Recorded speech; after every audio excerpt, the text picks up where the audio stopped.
Diga, amado hermano y amigo, bendiciones a cada uno de mis hermanos que están conectados ahí en esta red social. Mi nombre es Manauri López y el ministerio se titula Maestro de Maestros. Recuerden que el Maestro de Maestros, ¿quién es? Nuestro Señor Jesucristo. Y vamos a estar estudiando un maravilloso estudio acerca de la iglesia de Éfeso en el capítulo 2 del libro de Apocalipsis. La palabra Éfeso significa deseable para comenzar. Y para dar inicio vamos a tener la palabra de Dios leída en el mismo capítulo 2, versículo 1. Dice, escribe al ángel de la iglesia en Éfeso, el que tiene las 7 estrellas en su diestra, el que anda en medio de los 7 candeleros de oro. Dice esto, yo conozco tus obras y tu arduo trabajo y paciencia, y que no puedes soportar a los malos, y has probado a los que se dicen ser apóstoles, y no lo son, y los has hallado mentirosos. Dios bendiga a cada uno de mis hermanos y amigos que están conectados en este momento. Gloria a Dios. Si tienen alguna oración o petición, pueden escribir en los comentarios que estaré orando con mucho gusto por cada uno de ustedes.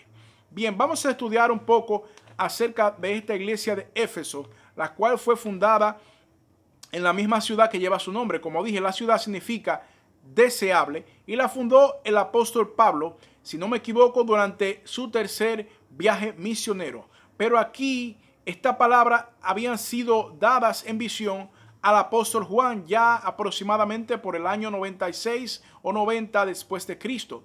Después que nuestro Señor había ascendido, ¿verdad? Dice que el apóstol Juan había sido encarcelado allí, llevado a la isla de Patmos por causa del testimonio de nuestro Señor Jesucristo, por causa del Evangelio. Y el Señor en una visión le muestra muchísimas cosas, ¿verdad? A través del libro de Apocalipsis podemos darnos cuenta. Y el Señor envía un mensaje específico a cada una de las iglesias, por ejemplo, a 7 iglesias específicas. Y vamos a estar hablando acerca de esta iglesia, ¿verdad? Dice que era una población de la costa occidental de Asia Menor, entre Mileto y Esmirna. Era un importante centro comercial. Podemos aprender mucho de esta iglesia en el capítulo 19 del libro de los Hechos. Y dice que allí también, según la historia y las narraciones bíblicas, que era una ciudad, dice que era la puerta de Asia por un gran puerto que tenía, y allí en el Imperio Romano se comercializaba en gran manera a través de ese puerto. También poseía una de las 7 maravillas del mundo antiguo, que era el templo de la gran diosa Diana o Artemisa, lo cual, ¿verdad?, ellos veneraban en gran manera, y toda Asia la veneraba, según las escrituras en el capítulo 19 del libro de los Hechos. Allí el apóstol Pablo fundó esa iglesia, aproximadamente duró casi 3 años allí, 2 años y pico, como decimos aquí, y también estuvo por allá el apóstol Pablo, según se dice también, Timoteo pastoreó esa iglesia. Priscila y Aquila también estuvieron allá luego de haber instruido a Apolos. Apolos también fue de gran provecho para esta iglesia.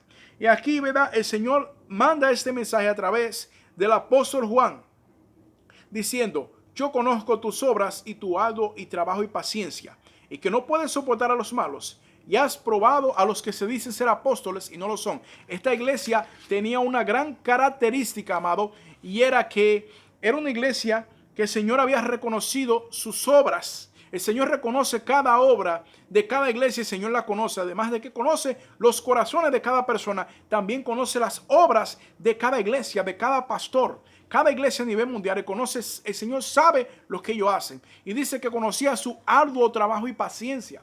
El Señor en esta iglesia manifiesta gran agrado en parte, o la gran mayoría de elogios lo hace ante las cosas buenas. Esta iglesia tenía un defecto, pero también el Señor es experto en sacar a relucir las cosas buenas de la persona.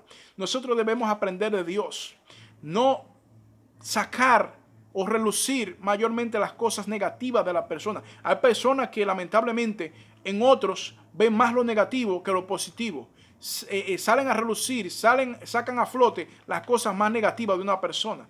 Y cuando viene a ver, la persona tiene muchísimas cosas buenas, pero poco se mencionan, amado. Es como cuando tú caminas correctamente y un día que cometes un error, la gente te crucifica. Hasta por el resto de tu vida te crucifican, pero Dios no es así, amado. Dice aquí que él conocía sus obras, su arduo trabajo y paciencia, y que no podía soportar a los malos. Esta iglesia no era tolerante al mal, esta iglesia no soportaba las cosas malas. Debemos de aprender de esta iglesia algunas cosas, algunos puntos importantes. Y es que no podemos tolerar el mal dentro de la iglesia. ¿Por qué? Porque la iglesia, ¿verdad?, está llamada a ser luz. Somos llamados a ser luz. Nosotros somos la iglesia, la congregación, luz en medio de las tinieblas. Por lo tanto, no podemos soportar, no podemos permitir que el mal, el pecado, se propague dentro de la congregación. Las cosas malas hay que corregirlas, amado, y hay que disciplinar a quien merezca disciplina por el bien de los demás, por el bien de la grey, amado. Y dice aquí que había probado lo que se dice ser apóstoles y no lo son y los ha hallado mentirosos. Esta iglesia tenía mucho conocimiento bíblico.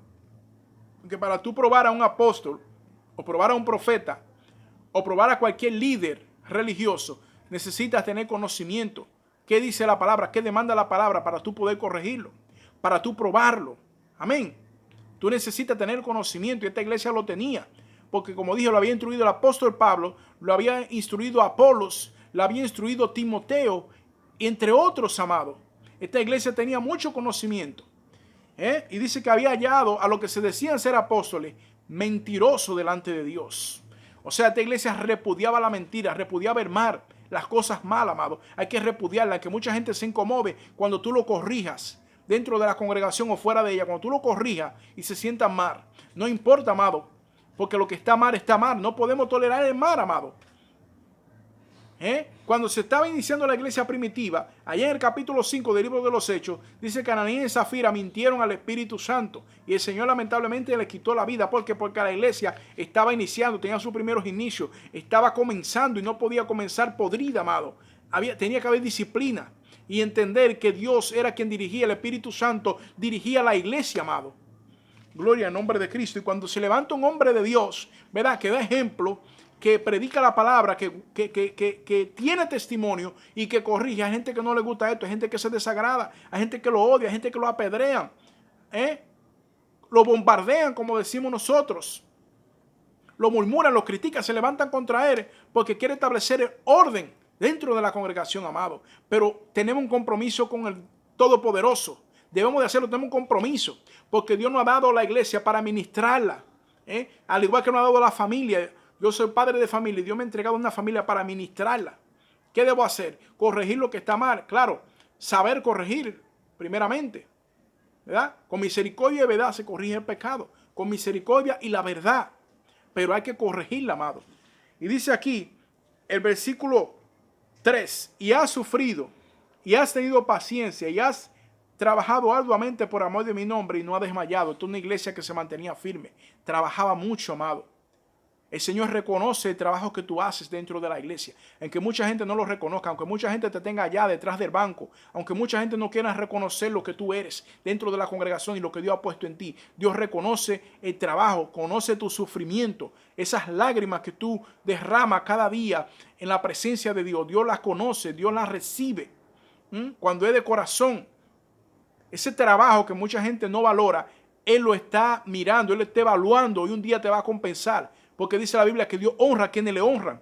Hay mucha gente en la iglesia que lo discrimina, que casi no le dan oportunidad ni dentro ni fuera de la iglesia, que no lo toman en cuenta, pero Dios te toma en cuenta, amado. La palabra de Dios dice, todo lo que hagamos, que lo hagamos de corazón